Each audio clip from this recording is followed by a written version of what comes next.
बिस्मिल्लाहिर्रहमानिर्रहीम। अस्सलाम वालेकुम डियर स्टूडेंट। हमने मैथमेटिक्स ये 6 क्लास की मैथ है, हमने इसकी 11.1 एक्सरसाइज आज सॉल्व करनी है। तो 11.1 एक्सरसाइज बस ज़बानी कलामी करने वाली एक्सरसाइज है। तो देखें इसे हल करते हैं। डियर स्टूडेंट, इसे आप बुक से ही समझ सकते हैं एक्सरसाइज को। डिफाइन द फॉलोइंग, इनकी डेफिनेशन लिखनी है। Data, ungroup data and group data. तो इनकी हमने डेफिनेशन देखनी है। जो डेफिनेशन आपको समझा देता हूँ। देखिए ये डाटा की डेफिनेशन है। Data is collection of any information. Data किसी भी मालूमात का मजमुआ होता है। एंड फैक्ट्स, और हक़ाइक़ का। सच एज नंबर्स, जैसा कि नंबर्स हों, वर्ड्स अल्फाज हों, मेजरमेंट्स पैमाइशें हों, ऑब्जर्वेशन मुशाहदात हों, और इवन डिस्क्रिप्शन ऑफ थिंग्स, या चीज़ों को डिस्क्राइब किया हुआ हो, बयान किया गया हो, तो उसको सारी चीज़ों को डाटा कहा जाता है। तो यहाँ से लेकर यहाँ तक ये डाटा की डेफिनेशन है, जो कि आप लोगों ने याद करनी है और फिर आपके एग्ज़ाम में आएगी तो लिख सकते हैं। अब है अनग्रुप्ड डाटा। अनग्रुप्ड डाटा क्या होता है? The data which provides us information. वो डाटा जो हमें मालूमात देता है और डाटा पॉइंट्स या पॉइंट्स के बारे में बताता है इंडिविजुअली, अकेली चीज़ के बारे में, is known as ungrouped data. उसको अनग्रुप्ड डाटा कहा जाता है। इंडिविजुअल का मतलब है इनफरादी तौर पर, यानी कि एक एक चीज़ के बारे में हमें बता रहा होता है, तो उसे अनग्रुप्ड डाटा कहा जाता है। अब ये ग्रुप डाटा है। The data which is given in interval. वो डाटा जो वक्फ़ों के साथ दिया होता है। इंटरवल का मतलब होता है वक्फ़ा। आर ग्रुप्स, या फिर उसके ग्रुप बनाए होते हैं। Provide us the information about the data, और इस तरह से वो डाटा के बारे में मालूमात हमें मिल रही होती है। तो ऐसा जो डाटा होता है वो ग्रुप्ड डाटा होता है। अब ये क्वेश्चन नंबर 1 हमारा कंप्लीट हो गया। तीनों डेफिनेशन हो गई हैं। अब देखें question number 2। Observe the following table. In tables को देखना है, जैसा कि एक ये टेबल दिया हुआ है, एक ये टेबल दिया हुआ है। इन टेबल को देखें एंड आइडेंटिफाई एज ग्रुप्ड और अनग्रुप्ड फ्रीक्वेंसी टेबल, और देखें कि कौन सा ग्रुप्ड वाला टेबल है और कौन सा अनग्रुप्ड फ्रीक्वेंसी टेबल है। तो इसमें देखें कि ये टेबल जो पहला है, the table shows the age of student. ये बच्चों की एज के बारे में बताता है, उम्रों के बारे में बताता है। नेम ऑफ स्टूडेंट, यहाँ बच्चों के नाम दिए हुए हैं। अलिया, शुमैला वगैरह, ये बच्चों के सबके नाम हैं। और फिर ये उनकी उम्रें दी हुई हैं। 10 ईयर है, 15 ईयर है, 8 ईयर है। तो मुख्तलिफ उम्रें उनकी, सालों में मुख्तलिफ उम्रें दी हुई हैं। तो यहाँ पर हमें कोई भी ग्रुप नज़र नहीं आ रहा, ना ही कोई फ्रीक्वेंसी हमें नज़र आ रही है, ना हमें कोई क्लास इंटरवल नज़र आ रहा है। तो लिहाजा इसको अनग्रुप्ड डाटा कहेंगे। तो ये वाला जो टेबल है हमारा नंबर 1 वाला, ये अनग्रुप्ड डाटा का टेबल है। अब ये देखें table number 2। Table shows the obtained marks of grade 6 student. Chhathi class के बच्चों के जो मार्क्स हैं वो दिए हुए हैं। 1 से लेकर 20 तक जितने बच्चों ने नंबर हासिल किए वो 5 बच्चे थे टोटल। और 21 से लेकर 40 तक, 21 से 40 तक जिन बच्चों ने नंबर लिए वो सिर्फ 10 बच्चे थे। और 41 से लेकर 60 तक जिन बच्चों ने मार्क्स लिए वो 12 बच्चे थे। और इस तरह से 61 से लेकर 80 तक जिनके नंबर आए वो भी 21 थे, वो 21 थे। और 81 से लेकर 100 तक जिन्होंने लिए वो 25 बच्चे थे। तो ये बच्चों की तादाद दी हुई है, और ये बच्चों के नंबर की रेंज बताई हुई है। तो लिहाजा यहाँ पर देखो कि 1 से लेकर 20 तक एक ग्रुप को शो कर रहा है, और उसके में ग्रुप के अंदर 5 लोग हैं। तो इस तरह से ये एक ग्रुप डाटा बन रहा है। तो इसको कहेंगे इस तरह का जो जिसमें मार्क्स ऐसे दिए हुए हों, क्लास इंटरवल दिखाया हुआ हो, ये वक्फा दिखाया हुआ है और फ्रिक्वेंसी दी हुई है। तो ऐसा जो डाटा होता है वो ग्रुप डाटा होता है। तो इसमें देखें कि ये भी तीसरा भी एक तरह का ग्रुप डाटा ही है। The table shows the sales record of toys in a toy shop. एक टॉय शॉप में खिलौने कैसे बिक रहे हैं उसकी दिखाया हुआ है।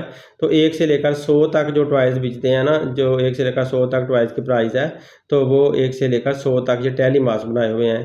तो ये 4 लाइनें और ऊपर वाली एक 5। तो ये 4 जो है ना वर्टिकल लाइन है, और ऊपर एक टेढ़ी लाइन जो है ना 5 है। 5 का ये सेट है।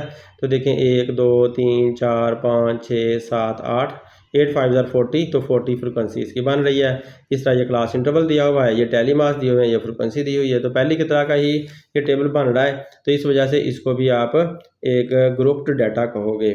तो अब अगला है the table show the distance covered by a bus in a week. हफ्ते में एक बस जो फासला तय करती है वो दिया गया है। तो डेज़ यहाँ पर मंडे ट्यूसडे दिए हुए हैं, और डिस्टेंस की तरह किलोमीटर में दिया हुआ है। तो मंडे वाले दिन 150 किलोमीटर बस ने फासला तय किया, ट्यूसडे वाले दिन 95 किया। तो लिहाजा यहाँ पर जो है ना इंडिविजुअली दिया हुआ है, और साथ कोई भी क्लास नहीं बनाई हुई, इंटरवल नहीं बनाया, ना फ्रिक्वेंसी दी है। तो लिहाजा ये भी एक अनग्रुप्ड डाटा है।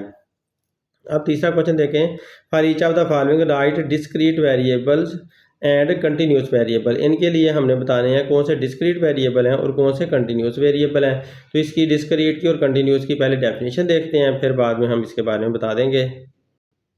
देखिए आपकी बुक में ये डिस्क्रीट वेरिएबल्स और कंटिन्यूस वेरिएबल की डेफिनेशन दी हुई हैं। डिस्क्रीट वेरिएबल क्या होते हैं?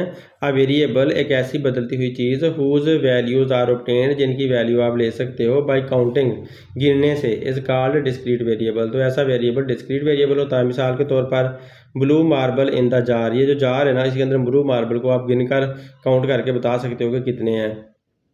Number of tails when flipping a coin, ये जो लोग खड़े हैं जब ये कॉइन को टॉस करते हैं तो फिर वो गिन लेंगे कि कितनी दफ़ा उनकी टेल आई है, कितनी दफ़ा हेड आया है, तो वो भी गिनने से हमें मिल रहा है। Number of children in a family, एक फैमिली में कितने बच्चे हैं वो भी गिनने से आते हैं। तो जिनको गिन कर लिया जाता है ना, वो सारी गिनने वाले जो वेरिएबल होते हैं वो डिस्क्रीट वेरिएबल्स होते हैं। अब कंटिन्यूस वेरिएबल देखें, a variable whose value is obtained by measurement, एक ऐसा वेरिएबल जिसकी वैल्यू का पता, मिकदार का पता, इकदार कदर का पता आपको पैमाइश से लगता है। मेजरमेंट का मतलब पैमाइश करना। इज कंटिन्यूस वेरिएबल, तो उसे कंटिन्यूस वेरिएबल कहते हैं। फॉर एग्जांपल, मिसाल के तौर पर ये जो बच्चा है उसकी हाइट देखनी है। Height of student grade 6 is 5 feet. तो इस बच्चे की जब हाइट देखी तो 5 फीट निकली, इसकी हाइट की पैमाइश की है, हमने मेजरमेंट किया है, तो लिहाजा ये कंटिन्यूस वेरिएबल है। अब distance from a city to another city is 25.3 kilometre, एक शहर से दूसरे शहर तक का जो फासला है वो 25.3 किलोमीटर है। तो हमने फासले की मेजरमेंट की है, तो लिहाजा ये भी मेजरमेंट होने की वजह से कंटिन्यूस वेरिएबल है। Maths of student is 49.7 kg, तो बच्चे का मैथ्स 49.7 kg है, इस स्टूडेंट का मैथ्स, तो लिहाजा ये भी पैमाइश किया तो कंटिन्यूस वेरिएबल हुआ। तो अब हम देखते हैं कि हमारे सवाल में कौन से कंटिन्यूस वेरिएबल हैं और कौन से डिस्क्रीट वेरिएबल हैं।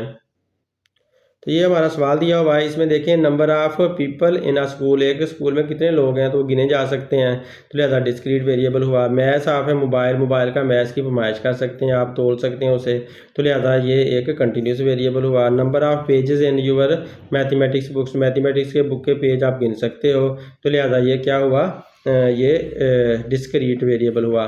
द साइज़ ऑफ यूर शू, आपके शूज़ का, आपके जूते का साइज़ कितना है, तो लिहाजा ये भी एक कंटिन्यूस वेरिएबल है क्योंकि इसकी पैमाइश करनी पड़ेगी। The volume of your water बोतल, वाटर बोतल के में कितना पानी डलता है, आपके जो पानी वाली बोतल है उसमें कितना पानी डाल सकता है, वो पैमाइश करना पड़ता है, तो इस वजह से ये भी एक कंटिन्यूस वेरिएबल होगा। The number of players in football team, football team के अंदर प्लेयर कितने हैं, कितने खिलाड़ी हैं, तो ये खिलाड़ी जो है ना वो गिने जा सकते हैं, तो इसलिए डिस्क्रीट हुआ, तो लिहाजा इसे आप डिस्क्रीट वेरिएबल बोलेंगे। तो ये इनके जवाब बनते हैं। अ school keeps the record of blood group of all the student, school बच्चों के सबके ब्लड ग्रुप का रिकॉर्ड रखता है। Who donate blood every year, जो हर साल ब्लड देते हैं।